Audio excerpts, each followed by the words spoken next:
हुकूमत पाकिस्तान की जानिब से पेट्रोल की कीमतों में ₹1.97 कमी कर दी गई है, जबकि शहरियों का कहना है कि पेट्रोल की वाज़ेह कमी के बाद अशियाए खुर्दनोश की कीमतों में कमी ना होना इंतज़ामिया के लिए एक सवाल बन चुका है। इसी हवाले से मज़ीद तफसील से जानते हैं नुमाइंदा लाहौर नईम अंसारी से। जी नईम, तफसीलात बताइएगा, शहरियों का क्या कहना है?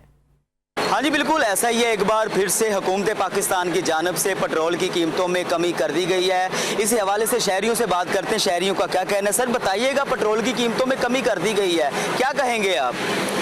वालेकुम अस्सलाम। पेट्रोल की कीमतों में कमी तो कर दी गई है भाई।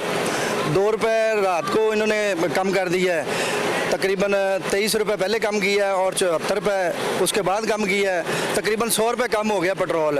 तो जौन सी महंगाई है वो कम नहीं हुई, ना तो किराया कम हुआ है ट्रांसपोर्ट का, तो ना चीज़ों में कमी आई है।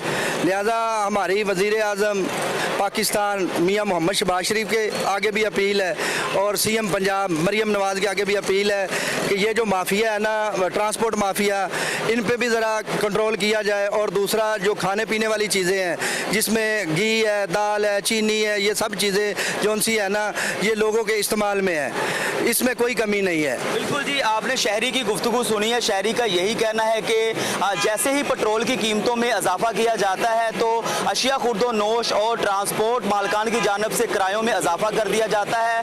लेकिन जब पेट्रोल की कीमतें कम की जाती हैं तो ना तो ट्रांसपोर्ट मालकान की जानिब से किरायों में कमी की जाती है और दूसरी तरफ जो अशिया खुर्दनोश बेचने वाला माफिया है वो भी एक्टिव हो जाता है। वज़ीर आज़म पाकिस्तान ने उनसे अपील की है कि खुदारा जो माफिया है उनके ऊपर कार्रवाइयाँ की जाएँ ताकि आम शहरी को जो हकीकी रिलीफ है वो मिल सके। जी।